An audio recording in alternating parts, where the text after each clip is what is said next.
Welcome to the Mixology Talk podcast. I'm Chris. And I'm Julia, and we're the folks behind barabove.com, the ultimate resource for craft bartenders, bar operators, and pretty much anybody else who wants to make really good drinks. I'm a bar consultant with over 10 years of hospitality experience. And I run a barabove.com, where we bring you weekly articles and cocktail recipes so you can make tasty drinks and you can grow your career behind the bar.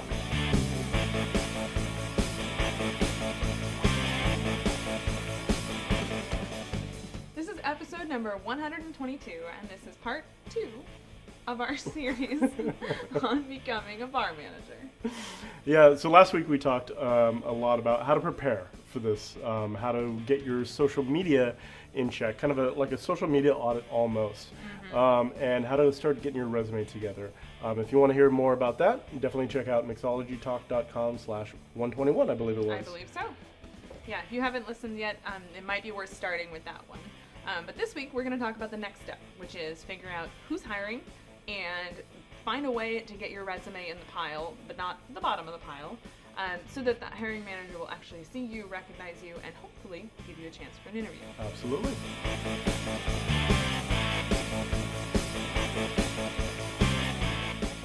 So before we go into the episode here, there has been enough outcry in the community, and by so many comments. So many comments, I mean like 4. That's a lot for us. Yeah, my mom commented 4 times. Right, exactly, about us talking about what we're drinking. So let's take a moment and talk about what we're drinking. What are you drinking, Julia? I feel like this isn't exciting enough. I am having actually what is my favorite non-alcoholic cocktail. I'm not even sure if you can really call it a cocktail. I call it a fomosa.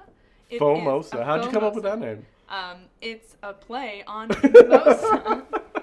I know you didn't even see it coming. It's just right there. You can probably already figure out what's in it. It's just orange juice and sparkling water, and I think it's way better than sparkling water or orange juice. It's really tasty. But I don't normally drink it in a champagne flute, but today I thought I would be fancy. Fancy. Just for you. And I am drinking a kind of classic Negroni. I swapped out the gin for a peat barreled gin from Big Gin. So it's really kind of like smoky and really tasty. So that's what I'm drinking. I'm glad it's tasty. Very much so. So that being said, let's move on to the You're actual I feel like people are going to be so disappointed when they find out we're drinking wine. Oh, so. man. Yeah, oh well. Yep. Well, now you know.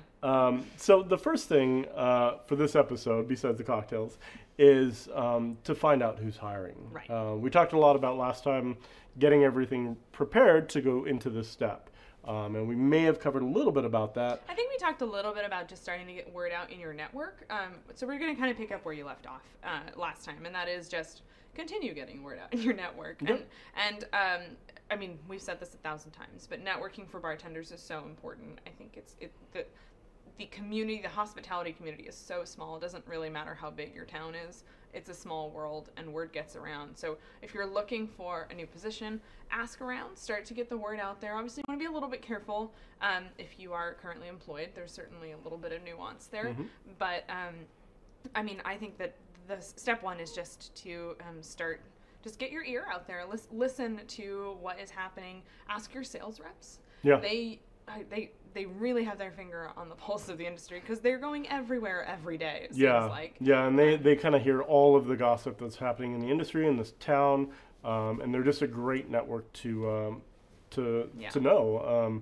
So I think that's a good starting place. Another thing that actually I kind of wish I mentioned last week is, just as sort of a preparation step, is to build your online network. Absolutely. We talk a lot about networking in person, but bartenders are big on Facebook.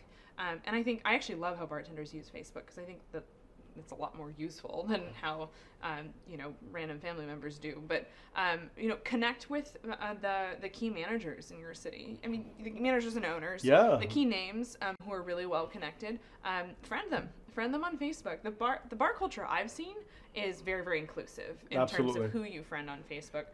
It just seems like everybody's friends with everybody. And once you're in, you will start to see all of the types of things that them or their friends are starting to post, as everybody knows how social media works, but it really gets you into the pulse of what's happening in the industry. Absolutely. And even to kind of build on that, when you have an educational meeting or something like that and you have somebody coming in from the outside, friend that person as well. Mm-hmm. If you have a consultant you're working with, friend them on Facebook if it's appropriate. You want to start to develop or build out your entire Facebook network. Yeah. And it really helps you kind of figure out what's going on in your city, in your area. I highly recommend it, and I think it's just a great thing to do. Yeah.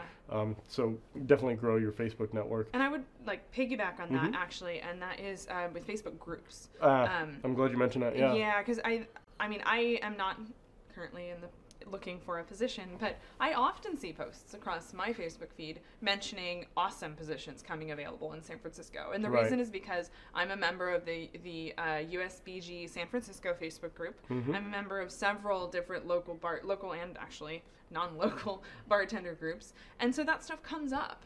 And what you see also is that if a post comes up on the USBG job board, there's lots of comments where folks are tagging their friends. Right. Like, hey, Joe, look who's hiring. Yeah. That's great. And so, again, it is worth investing a little bit of time in getting your Facebook set up. Again, clean it up first. Like, all the more reason.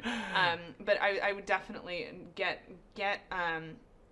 just join those local Facebook groups. They're extremely inclusive. I've never had an issue with people being exclusive about them. Yeah, and they may not be just bar focused. It might be service and hospitality focused. That's so true. It could be restaurant or restaurant and bar. But you definitely want to tap into all of these. And it doesn't cost anything. There's no social credit there you have to redeem to get into these networks. So it's just good to kind of know as many networks in your area as possible. Definitely. And you'll just be kind of at the front edge of being able to apply to these positions. Yeah. So yeah, I think that's a really, really good point. I would say that's very much a hospitality industry thing. Yeah. You do not see that in corporate, not in my experience, unless things have changed. I don't know, but that's very hospitality centric. Right, and there's so many great conversations happening on Facebook. I know this is kind of a side conversation, but people are having conversations on Facebook every day in the bartending community about best practices and interview questions to ask and stuff like that. So recently, somebody was asking about who's using black sesame in cocktails. Right. That was a cool conversation. Yeah, absolutely. So you kind of, it's like Julia mentioned, it's just a great way to keep your pulse on the community without actually having to go and sit in a bar seat and spend money and all this stuff. Which is not a bad thing. It's not a bad thing, but you can't be everywhere at once. So this is a really good way to do that. So aside from Facebook, Yep. There are other places you can go online. Of course, you can't not mention Craigslist. I feel I'm in two minds about Craigslist. On the one hand, I think every time you've ever posted a job posting when you're working with one of your clients, you always put it on Craigslist, right? You do. I mean, it's kind of the first. If you want just a sheer number and volume of resumes coming in at you that you can sift through and pick through, that's a great place to start. You're going to get a ton of people. You're going to get a lot of people that want you to deposit money in their foreign bank for their cousin or something like that. I don't know what the current scam is. Yeah. But you will get a lot of professional resumes coming in, both good and bad. Yeah. So if you just want volume, that's it's a place double-edged sword. I kind of feel like as a hiring manager, you can't skip it. Yeah. But on the other hand, as somebody applying for a job, if you just reply to Craigslist, you're probably just going to be in the pile somewhere. Yeah, absolutely. So, we'll talk about yeah. this in down the road here. But it's a really good way to know who's hiring. Yeah, absolutely. I mean, it's worth a look. You're going to be sifting through a lot of postings, which is good news and bad, but it lets you know everybody who's out there. Yeah, and recently, over the last couple of years, there's been a lot of websites that open up that are like Craigslist, but very focused on hospitality. I know Poach is one of them, and I know there's a bunch of other ones that started up. There's so many. Yeah, it's hard to kind of keep track, but if there's one that's really prominent in your town, definitely start to pay attention to that. And let us website. know in the comments. Yeah, we'd love to hear more about kind of what websites are you paying attention to for want ads and for going to good bars and stuff like that. And if you are a hiring manager, I'd love to know where you're posting. Yeah, absolutely. I mean, it'd be great to make a list of that for everybody out there because there's so many. It feels like it's very decentralized. Yeah. If you look for hospitality jobs, there's probably 20 different websites. Easily. And nobody wants to go through all of them. But I would definitely say Craigslist and Poach are good ones. Sure. And one thing I also forgot to mention, and we mentioned the USBG, the U.S. Bartenders Guild, obviously, in terms of their Facebook group. But another thing to note is that at least in San Francisco, they have a weekly or bi-weekly, I think it's weekly, email that comes out it's just a job board. Yeah. It's literally a text email that has probably 15 to 20 jobs on it every single week. And I don't know if that's specific to our region, but I kind of doubt it because it's such a great useful thing. I would imagine most USBGs have that. So if you're not a member of the USBG, it's a good way to be. Yeah, absolutely. And we always talk about reasons. it. They provide great education. It's a good resource, good network opportunity for other bartenders. There's really no reason not to join the Facebook group. Absolutely. So that's where to go to figure out who's hiring, and that's great and wonderful. But now you've got a list of like 42 places. Where do you go from there? Yeah, I think the next step of this is kind of really focusing on what you want, where you want to work. You just don't want to randomly put out a bunch of resumes all over the place and just hope you get a job. Now's a good time to be really deliberate about, okay, I'm going to make my step into management. What kind of bar do I want to work at? Who do I want to surround myself with? It's really important when you build your resume to have the right places on there. And to be thoughtful about it. I think if you're looking for an entry-level hospitality role, bar backing, maybe bartending, cocktail waitressing, that kind of a thing, I think the shotgun approach can work. Sometimes that's just a numbers game. When you get to positions in management, I think the shotgun approach is going to do you a disservice. First of all, it's a whole lot of work. You're just instead of sending 5 really tailored resumes, you're sending out 45. That's just more. That's just a lot of effort. And you might actually not be a good fit for the place you're applying for. Yeah. If you're just applying willy-nilly, you may have just applied for a craft cocktail bowling alley when you only have experience in a dive bar. I made that up. I don't know. They have that in San Francisco, right? Yeah. I'm sure. I think they have them. Quite a few of them, actually. Yeah. But it's really important, and finding out what you're signing up for, understanding the establishment that you're potentially working for, the personalities that you're going to have to manage. All these things are super important. So it's really good to be deliberate about what you want and how you see your future kind of developing.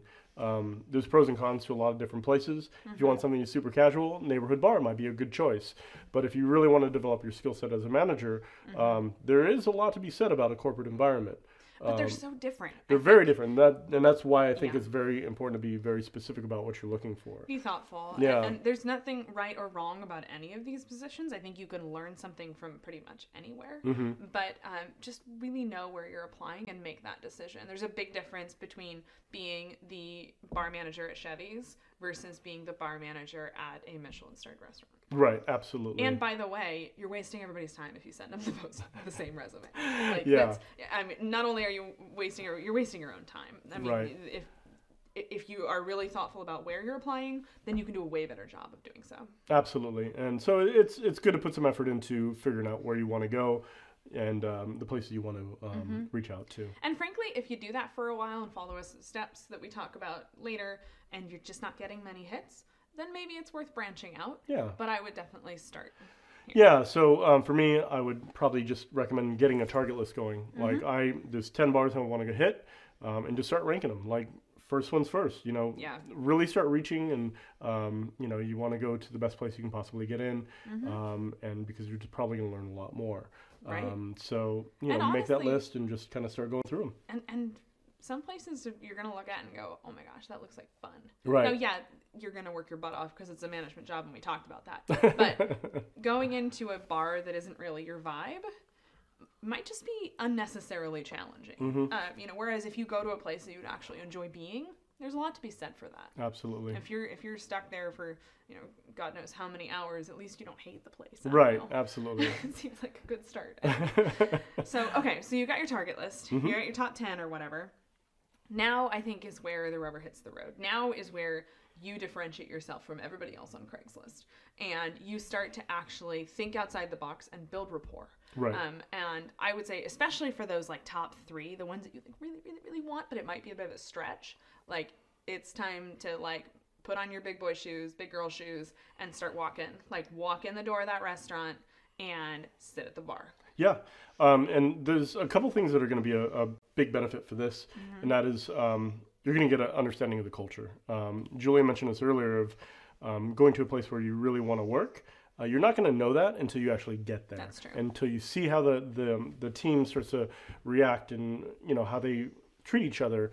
It's really, really important because if you go there and you get hired, and all of a sudden you realize it's a toxic environment. Everybody hates each other because of all the drama that's happening in the kitchen, or all the bartenders sleeping with the hostess and it's causing all this drama. You're probably going to get a sense for that if you sit at the bar. That you probably wouldn't get a sense for it any other way. Right. So this is really good. Getting to know people. And Absolutely. putting your name out there and building connections with people it's a really good start. Yeah, I mean, if you can go a couple times, start to get familiar with faces and get them familiar with yours, then if and when you eventually show up with a resume, you're far more likely to get that resume where you want it to go, because you're not a stranger. Right. And one of the things that's going to happen if you're in the industry for long enough and you've worked with so many different people, because we all know how our industry goes. It's kind of an ebb and flow of personalities.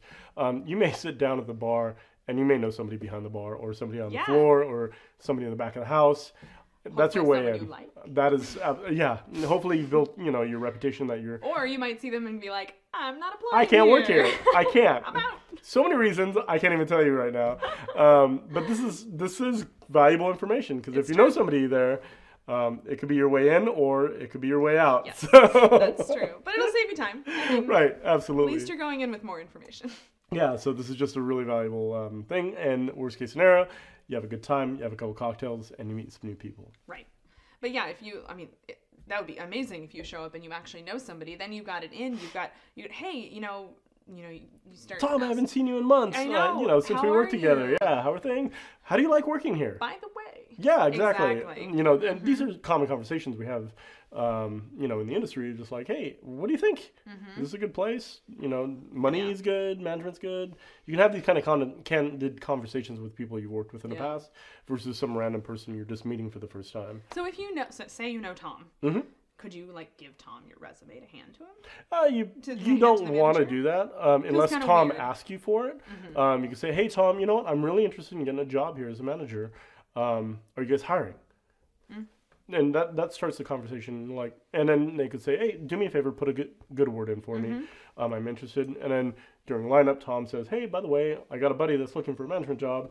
And then those conversations can be had, get a resume, and you're off and running. Yeah. But yeah, that's probably how I would go about it. And it's very common in the bar community. And I think the other thing is, once again, reach out to your network, Facebook, or in person with your sales reps that you see come and go, and just ask. You've got this, top 10, top 3 bars that you're looking at. Be like, hey, Joe, the sales rep, I heard that XYZ bar is hiring. What have you heard? Why'd that manager leave? Or, you know, you can start to ask the good gossip questions. Exactly. But you can also ask for a good word. Yeah. You can ask for an introduction, even if it's just by email. That makes your name familiar. Well, and it also kind of lets your network know the places you're looking, the types of places you're looking. And if they don't know they're hiring, they can say, you know what, they're not hiring, but a place that's similar to them is hiring. That's a good point. So then all of a sudden you kind of have this, they have a sense of what you're looking for versus oh, Chevy's is hiring. Nothing bad about Chevy's, but maybe you're not looking for that. Or, hey, I heard that XYZ isn't hiring, but I think ABC is thinking about hiring somebody. Right. Yeah. And then you get the in before the job is even posted. Yeah, absolutely. That's huge. That's huge. So I definitely can't emphasize that enough. Definitely reach out to your network. And you never know what you'll find out. Right. You absolutely. never know. I mean, you might even find out that your top choice place is just a disaster. It's happened. It's a revolving door of management, and you don't want anything to do with it. So I'm sure we've all worked at places like that, and we can all resonate with that. And this is a really good opportunity to tailor your resume, because now that you know what you're looking for, you could really fine tune it. If you're looking for a fine dining restaurant, you want to start to pepper your achievements as far as education goes. Oh, I went to this class for wine. I'm a certified sommelier. These things are kind of little tiny landmarks for somebody reading your resume. Oh, okay, this person's driven. They actually take time for education. They also understand where they're applying. Right, and they exactly. put the effort in. Versus if you're applying for just a super high volume bar, you might emphasize things like your speed of Club experience, service, right? speed, accuracy. You know, How much you can ring a night, like Yeah. nightclub experience is huge. I don't know that a fine dining restaurant really cares how Right. fast you serve somebody. Exactly. But I know that they care about the quality, and so you can really tailor your resume appropriately. And like we said, I mean, hopefully your top 10 would be kind of similar to each other, so you would only need to tailor your resume once. Hopefully. Yeah. If not, that's fine, but I would just sort of group them. Yeah, I it's don't something know- to think about. I don't think you need to tailor it for every single place. I probably wouldn't, unless you're looking very specifically at a really super high-end place and Yeah. you're really adamant about getting into this one particular place. Then it's worth it. Then it's worth it. It's all about your time and your Yeah. efforts and kind of where you want to land. But generally, you can put them in buckets, and go from there. So Yeah. yeah, And then the other side of it is, of course, the cover letter. I do think that, I mean, I don't know. If you're applying for a I don't know that you need a cover letter. If you're Right. applying for like a high-end bar, restaurant, sort of fine dining, I do think it's probably going to help you. This is actually, the cover letter, I think, is underrated in one way, and that is if you have spent your time building rapport, yeah, this is where you call it out. Hey, I came by your bar a couple times over the last few weeks, and I just love this, and this about your right. bar Very, program. very particular about it. That shows effort. Right. Like that's, instead of, trust me, you can see a boilerplate cover letter from a mile away. Yeah, and it's a good place to be specific and just show you put the effort in, like Yeah. Julie mentioned. And I agree with you. I always put cover letter. I mean, depending on where you want to go, but I always worked in fine dining, so cover letters on every resume I send out.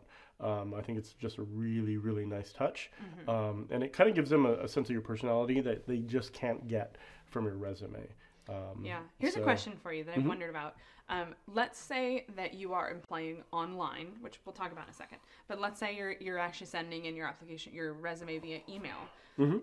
Is the email the cover letter? I kind of assume it is. Or do you need to attach a cover letter as well? No, I think Feels redundant. it is redundant, and there's a lot of places that if you attach a cover letter or a resume, they won't actually take the time to open it up because for whatever reason. So what I do is I actually include the type, the font or the structure of the email in my email, and I attach it as well.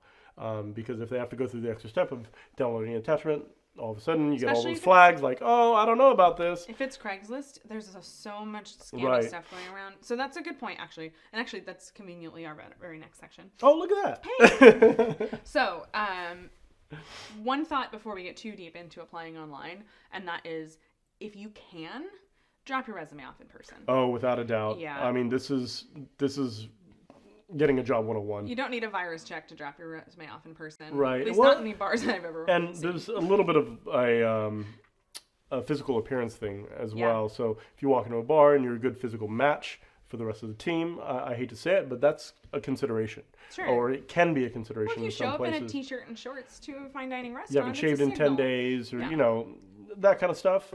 It's a filter. Yeah. It really is.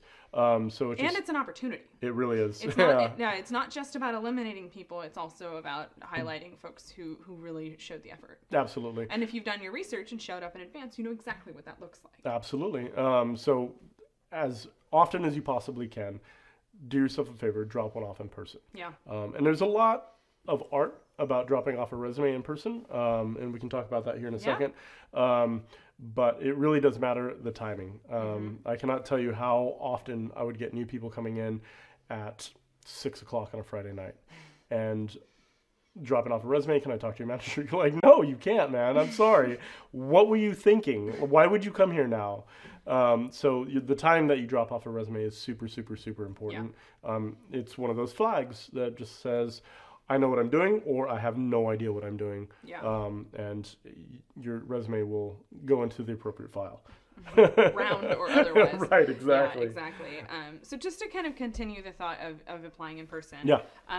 So one thing that you can also do that I think Chris mentioned before we started recording is that he would call ahead and get the name of the hiring manager. Tiny bit stalkerish, like 1%, not 1%. too much. But the benefit of that is what you can do is you can take your resume, fold it up, put it in an envelope, and write the hiring manager's name on it. Yeah, so this is a really important thing when you drop off a resume. If you can possibly do it, get it into the hiring manager's hand. Like actually put it in their hand. Because a lot of the time what'll happen, and I've seen this a million times, is you'll give it to the hostess because for whatever reason they're busy or the manager's not there or whatever, and a week later I'll come by the host stand and start to look around, clean out the station a little bit, and I'll come across a resume for a position I wasn't hiring for weeks. And I'll have a conversation like, hey, why is this in the host stand? And they're like, oh, that's right. I meant to give that to you. I'm totally so sorry. forgot. Right? So, and this happens all the time. And it's not because they were mean to you. No, they just got busy. Forgot. Right. And it's completely understandable. But it just goes to show, if you're the one who really cares about that resume getting into the hiring manager's hands, do everything possible to do that. Right. So call ahead and get their name, put their name on the envelope, and then show up at a good time. Yeah. Like what you were saying, to show up either like before they open or when it's slow. Right, exactly. So for me, in fine dining restaurants, I did lunch and dinners. So lunch started at around 11, and it kind of started to slow down around 2. So that window is completely off limits. Mm-hmm. So from, I guess, 9 a.m. to 11, you have a small window to go in and say hi. And then from probably 2:33 to about 4, you have a small window to drop off a resume, and nothing else. Yeah. Don't go past that for fine dining or any restaurant job, in my opinion. But again, if you've stopped by in advance, hopefully you start to get a sense for that. And I mean, there's even, I feel like I was looking on Google recently, and if you Google the name of any place, even like a store or anything, they'll tell you when it's busy. Yeah. They have like a little time graph. On a sidebar, Yeah. On the right-hand side, there's a time for peak hours. When it's at the top or even climbing halfway up, you don't want to go in. Yeah. I don't know how accurate it is. I just thought it was cool. It's very cool. I mean, it's worth checking, right? I mean, I don't have no idea where the data comes from. I mean, we all probably have already sold our souls to people anyway. But it might be worth checking as one more data point. Right, absolutely. So okay, you show up.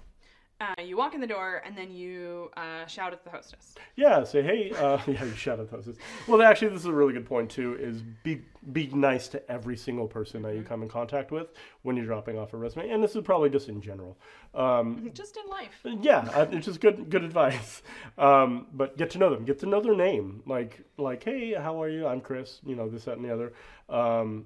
And show genuine interest in who they are, because you're so much more likely to get your resume passed on if they actually like you. If you're kind of short and you're like, hey, I'm here for a job, here's my resume, make sure this gets in the hiring manager's name, right in the trash. Or if you treat the hostess like crap because you're applying for a manager job, you're clearly better than her. Whatever it is, you don't want to give that kind of impression. That's not going to help you. Right, exactly. Also, it's not true. Don't right. be a jerk. And don't be a creep, and don't be, all the other things. Don't be a creep.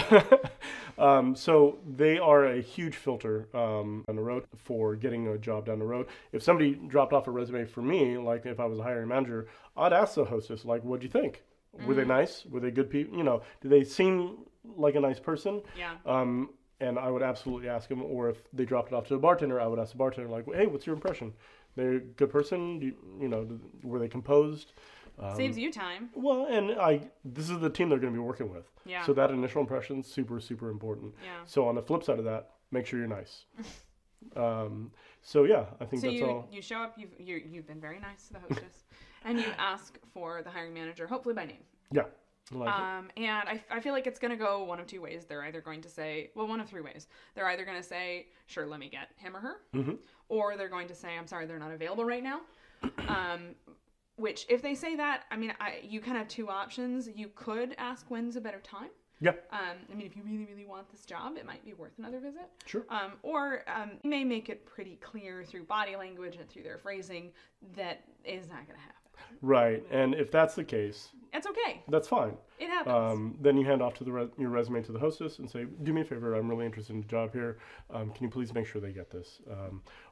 However you want to phrase it. But it's okay to hand it off. Yeah. Do whatever you can to get it in that person's hand, but don't be pushy about it. Don't be a jerk. But that's definitely some good advice. And it's going to happen. I mean, it's very likely the hiring manager doesn't want to be showing up at the door for everybody 40 times a day. Especially now that we've just told everybody in the world to do it. So this may become less effective. So yeah, exactly. So just be careful and be deliberate about it. And it's okay to hand it off. Yeah. Not the ideal scenario, but it's fine. But I also want to say, sort of to get to our closing point, don't just forget all about it. Follow up. I think the last the very last step in the process of getting the interview is to follow up on those opportunities. Well, it's kind of twofold. First of all, answer your phone. Like, come on, people. You got to answer Watch your phone. email. You got to answer your email and be Yes. very timely about how you respond. I know you might be a millennial like me and hate the phone, but this is the world we live in, and you're just gonna have to suck it up. Yeah. If you want that job. So I mean, that's pretty straightforward. Just watch your phone. If you get a voicemail, you don't have to answer, or if you get a phone call, you don't have to answer it right that second. I know spam calls are awful right now, but answer the voicemail, return their call, do it in a timely manner. Right. Same with email. Watch your email. Pay attention. I know you probably get a lot of spam, but it's worth it. Like, if they email you for an interview and you don't reply, guess what? You're not going to get the interview. Yeah, and something else we didn't really cover that just kind of came up is look for Easter eggs. This is something we talked about. Yeah, we skipped over the whole online application Yeah, side. so I know, back up a little bit. But this is something I've done in the past. I know that this is something you've done in the past. Is by the term Easter egg is like something very specific in the text of the application process to do to show that you're paying attention and you're actually reading through the ad. Anytime I've ever posted something on Craigslist, this is the fastest way to filter through, because you're going to get hundreds and hundreds of applicants. So the first thing I'll do is I'll say, start your email with your favorite color. Right. Or even better for me was in the subject line of your email, tell me your favorite band, followed by this. Yeah. You know, or something like that. Like, yeah. I don't even know, the Eagles, I want a job here, or something like that. So then you automatically have a filter in places. That's true. Or if you just literally tell them the exact subject line you want, then it's really easy to filter. Right. So that's a good tip for a hiring manager, but it's also something to look out for. Read the whole thing. Right. Read the entire job posting. Follow and look at all the instructions and follow them. So this is that 1% of the time when I would not go in person, and that is if that job posting says don't go in person. Right. Follow instructions. That's going to piss them off if they specifically say don't show up with a resume and you show up with a resume. That's the one time I would say not to do it. Well, and we've all come across these want ads. I know I've done it before, and I figured out who they were because they don't. A lot of the time, they won't even put their name in the one ad. And for some reason, I figured it out, and I'm like, oh, look how clever I am. And then you still don't drop off a resume in person because they specifically say not to. Well, yeah, they might be trying to be kind of sly about the process. I mean, who knows? Maybe there's drama with the current manager, and they don't want the current manager to know they're hiring. I don't know. Right, exactly. We're getting a little bit. Even if you figure it out, don't do it. Just follow the instructions, whatever they are. Read the whole thing. Follow all of the instructions. Yeah. And do that and more. Right. It would be my suggestion. So absolutely. I loved your tip earlier about if you are applying by email, if you are replying, then just go ahead and actually copy your entire resume and put it in the body of the email. Obviously underneath, and try to make it tidy and all that, but a lot of people aren't going to open attachments. Right. And the other thing, the last thing I'll kind of mention on for applying online and through email is you want to stand out. Even in email, you want to stand out. So for me, if I see a subject line that catches my attention, I'm going to open it. So if you're very concise and you say exactly what you want and you stand out, like, really love an opportunity to work for you or something like that. Hiring, want to work at your spot, XYZ, anything behind that. It makes me very conscious of the fact that this email is this instead of, being a boilerplate email subject line. Or, reply to like the email, when you hit reply to a Craigslist ad, right. It just has the default subject line already filled in. Yeah. Don't do that. Again, there might be instructions on what to put in the subject line anyway. Right. But if not, then it's worth putting some effort into that subject line. If you know the hiring manager's name, you might include it there. Sure. I don't know. Should you put like a bunch of emoticons, like woo? Bunny party hats. Hire me. I don't know about that approach. I mean, maybe for the bowling alley, that might be a good plan. Maybe. I don't know. I've never applied to work in a bowling alley, so I can't speak. But I mean, yeah. So I mean, I think that's the thing. And then, so now to get back to following up. Yep.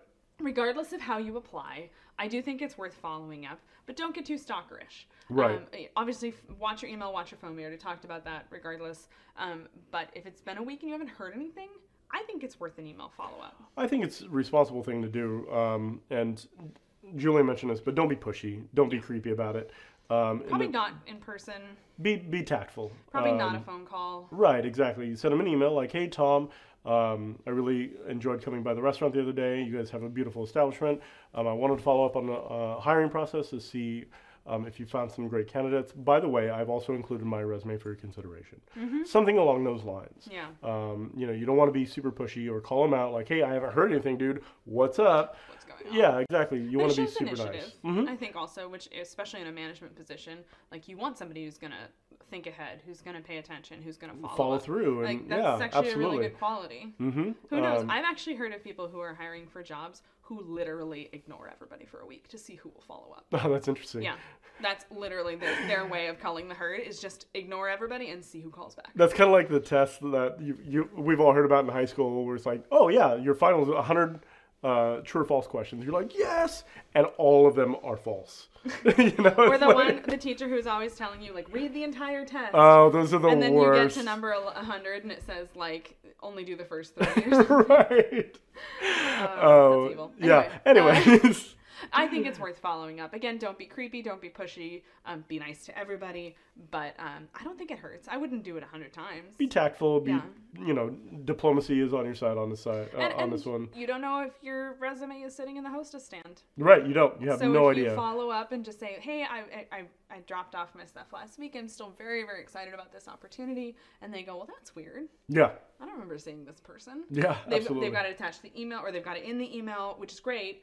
But then they go, hang on a second, and they go find it. Then you may have just saved yourself from being completely ignored. Overlooked. Yeah, absolutely. So it's, good advice. Yeah.